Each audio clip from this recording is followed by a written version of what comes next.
Yesterday, of course, some big news was that former President Biden had been diagnosed with prostate cancer. Unfortunately, somewhat aggressive and had attached to bones. I mean, it was really a bad scenario there. And everyone was wishing him well, of course. And, well, almost everyone. Most people were wishing him well. Kristen was just telling me he was looking into prostate cancer. And I think I remember this. And I'm not sure if you've ever heard. It was news to me. Mm-hmm. But they were talking with a man who treats prostate cancer now. And obviously methodology has changed leaps and bounds in cancer treatment. Yep. But up until the 1980s, Biggie, if a man was diagnosed with prostate cancer, the science behind it, or the way to treat it, was they needed to stop the flow of testosterone in the man's body, because I guess that fed the cancer. Mm-hmm. That's right. So they would simply remove the man's testicles. Whoa! They lop off your testicles. I do recall that. So you've got cancer, and now you have no testicles. So of course your sex life is over. And you have no testosterone, which can really mess with your whole everything. You know, my grandpa had prostate cancer in the late 1980s. Yeah, I don't know if that's how they treated him. I know that he had to. After that, he always had to have like a bag, and, like Depends and stuff. Yeah, really? Yeah. And this was in the late 1980s. But he never came back, and he never had another type of cancer till the day he died. But it was just that he had that. It just seems so barbaric for our modern era. Well, it's like the testosterone feeds the cancer and makes it, it grows faster. The cancer cells grow faster. So I do think I remember, probably one of my friends, somebody got prostate cancer, and he said, you know what that means? Take them off. Well, I mean, that's easily detectable in the please don't make that sound. Sorry. Again, that was just... Why do you do that? My friend would say, they take them off. And I don't even know if I believed him, but I remember that being discussed. It might have been discussed in our science classes. I don't know. I don't know the answer. But yes, they did. If I was to get diagnosed with it now, I'd say take them. Yeah. Well, if lighten the load? I mean, if it meant... survival, absolutely. Well, if it's survival or death, I mean, I suppose that's what you would choose. You have to do it. But haven't you, I think, Kelly, you've told me this before, too, that many men get prostate cancer, but it doesn't kill them. Yeah, when somebody my brother-in-law informed me that Joe Biden had prostate cancer, and I've heard people, even especially at Joe Biden's age, they say, well, something else will kill you first. It's like slow growing, but he had a very aggressive form. Correct. Which is different. And, I think lately, now I used to, when I would go to my doctor, always get the prostate checked, The digital check, they call it, which means a finger up. Of course. But the last couple of times, they've said unnecessary. They do the blood work. That's right. But I always feel like, I don't go so far as to ask for it. You want hands-on? I just feel like... Feel that gland? Yeah, I feel like you're getting less thorough treatment if they don't feel the gland. That should be my podcast, Feel the Gland. Begin our spitballing ideas. Yeah, I like this. We're doing double starting whammy. A little network on the side. New medical podcast, Biggie. Feel the Gland. You and me. I just feel like when I go in... Now that I'm past the age where they started checking your prostate, now that they don't, I kind of feel like I'm getting shortchanged a little. I feel like, the doctor says you don't need to do that anymore. Because of you can do the blood test. The blood, but I always think, well, do you? Or are they trying to cheat me? Our insurance program's not paying for you to stick your finger up my I was going to say, careful how you word, because he's going to think you're just coming there to get your jollies. Feel the gland. Well, yeah, because you're going to be like, hey, I feel like I'm a little shortchanged unless you put a finger up my butt. Right. He's going to do a little podcasting in here. Yeah, a little bit. He's going to think you're just there for the pervs. I feel that. Let's go to Caleb, who has a comment on this as well. Caleb, go ahead. Yeah, my grandfather had prostate cancer, and they put it was either like chemo or like the radiation like pellets in his nutsack, and that was how they would get rid of the prostate cancer. And when I was probably 12 to 14 years old when this was going on, and I couldn't even go into the same room with him because it would make me sterile. What? Whoa. Really? Wow. They told you couldn't even go into the same room with him because it would make you sterile because he had the medicine inside his scrotum. glowing nutsack. Wow. Mind blown. Well, there's your first episode of Feel the Gland. 100%. Caleb, you're glow in the dark scrotums. I want you to be a guest on our first episode of Feel the Gland. That's Biggie's new podcast that I'm doing with him, and Caleb will be our guest. Yeah. That's unbelievable. Is it that, or did your grandfather just not want to be around you and said, I can't face my family without you can't be in my the same, boys. Yeah, you can't be in the same room with me. It'll kill you. It'll make you sterile. I thought Caleb was going to say just made him uncomfortable. Me too. I thought, yes, I thought I couldn't even be in the same room. I thought he was going to say, like, when he walked across the room, it sounded like Tic Tacs being, you know. You know what I mean? Or the way, or he collapsed like Superman around kryptonite. Yeah. Thank God. Get it away. Modern medicine, Yeah. Modern medicine's come a long way. I myself, I don't go to the doctor like I should.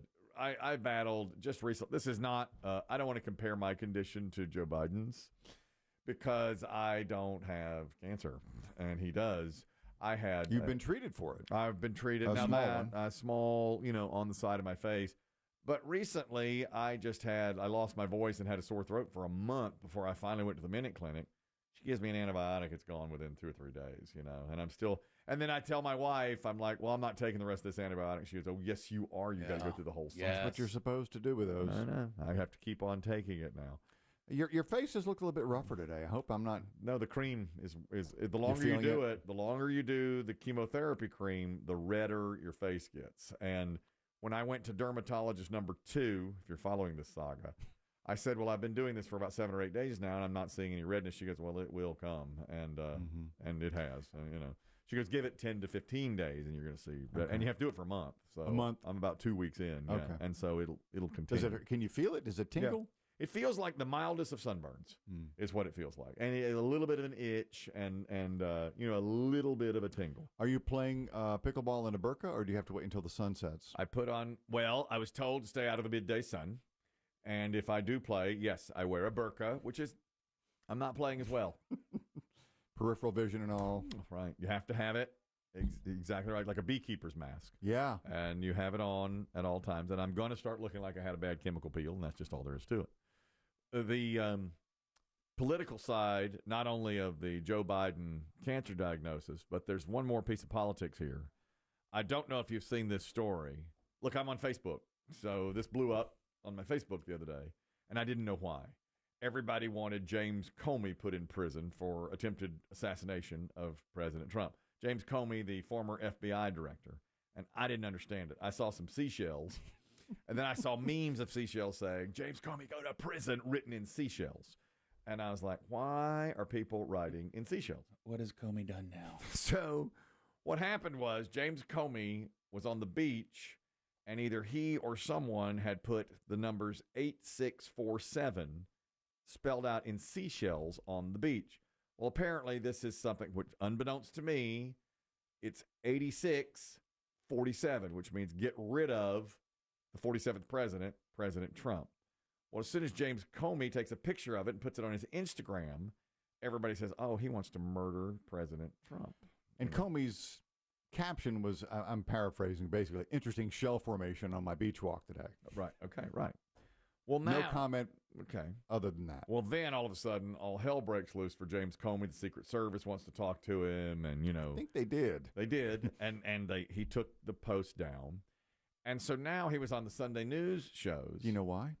He's on a book tour. Exactly. He's become an author now that he's fired from the FBI. So James Comey, in fact, he says he went to the beach to clear his mind before all of his press interviews about the book. He and his wife took a weekend at the beach, and so they're strolling along the beach.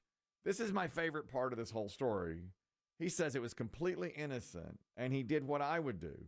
He blamed his wife. Wait. That's it's right. Mrs. Comey's fault? It's Mrs. Comey's fault. He said, I didn't have clue one what this meant. I was just looking at the waves. That's right. And Ms. Comey said, well, look at here. Look at this. Here he is explaining why he took a picture and posted the seashell formation that said 8647, which means get rid of Donald Trump. We were walking on the beach and we saw in the sand someone had arranged shells with numbers. And Patrice, my wife, said, why would someone put an address in the sand? And I said, I don't know. And we stood over it and I said, I think it's some kind of like political message. And she said, 86, when I was a server, she did a lot of work in restaurants, meant to remove an item from the menu when you ran out of ingredients. And I said, well, to me, as a kid, it always meant to leave a place, to ditch a place. I said, that's really clever. So then she said, you should take a picture of that. And I did. And I posted it on my Instagram account and thought nothing more of it until I heard through her that people were saying it was some sort of a call for assassination, which is crazy. Here's my takeaway. He's as dumb as I am. Well, it's exactly what I would have done. See, my thought was I've made a lot of terrible excuses in my time. I mean, I've BS'd my way through a lot. We've seen some of your bad. I've seen it. Yeah, but I've seen that might be some of the worst. Especially the opening part. Like, geez, is this some kind of political message on these shows? No, honey, it's an address. Oh, when I was waiting tables many, many years ago, 86 men clear the table. Yeah. 86 today special. Of course, I've heard that a million times. A million times. I mean, that's dancing at its finest. Let me tell you something about it. I have new respect for James Comey. One, I'm as dumb as he is. I would have seen that and I would never have known what that meant. 8647. I didn't know that. Secondly, I wouldn't have taken a picture because I'd have walked on by it. And I also would never have posted it because I don't know how. Okay? Yeah. All of those things. But had your wife said take a picture of that, I would have taken a picture. You would. Yeah. I would. And then if she had somehow said, which we don't do, if she had said post that, I'd be like, all right, I'll do it. I listened to my wife. Mm-hmm. And then later, when all hell broke loose, I would have said, oh, Ms. Comey, she told me to do it. I thought we were here to talk about my book. Did you all know that 8647 meant get rid of Donald Trump? Is that what, would you have, if you'd seen that shell, would you have been like, oh, that's a... I had, because there have been plenty of 8646. Oh, really? Shirts for sale. Oh, I didn't know that. Shirts on display. I didn't know that. Yeah. And I would never put that again. In fact, if I saw an 8646 or an 8647, I would think that's some like city pride, like it's like, or the last four digits of your phone number, like an athlete's area code. Yeah, but that's only 3 digits. Yeah. But you'd always see like 914 or something. I'm from wherever, St. Louis. So I would never have put that together. If you had seen that Biggie on the beach, I mean, we're not going to ever walk on a beach. We know this. No, sand gives too much. BB Shea won't walk on a beach. No, he will not. But if you had seen that, would you have known what it was? No, I wouldn't have thought anything of it. No, me neither. See, the thing is, though, James Comey can't post that. He's got a history. Well, I know, but don't you? But as a man who was the head of the FBI, you think he knows? Claim that he doesn't know what 86? Yeah. In the current parlance of our time. Yeah. Really, you think he knows? Yeah, and this 100%. whole. Yeah, and this whole. I mean, he knew. I'm sorry. He knew what he was posting there. So you think he just told a lie on boldface? Yeah, that's what I mean. The excuses, the dancing, and threw his wife under. Oh yeah. I believed him. Mm-hmm. When I did, he tried to sound dumb. Yeah, I mean, like I said, especially in the beginning. Yeah. Ooh. I just like beaches, y'all. I mean, you never know what. Golly. Shazam! Look what's on this beach. So the nation's top cop, quote unquote. Impossible not to know. Right, because he's seen that kind of thing for all of us. And we know the history between the two. Oh, they hate each other. The beef, Well, one fired the other. Yeah. Trump fired him, right. But 86, to me, also just means remove him. Correct. Don't kill him. That's what I would take it as, is that he was saying remove. Right. I don't think he was saying shoot him. Right. I like his style. Obfuscate, lie, and blame the wife. And finally, at the end, just went, well, it was Madge. Oh, gosh, she was a waitress at Chili's, guys. I got to say, well handled.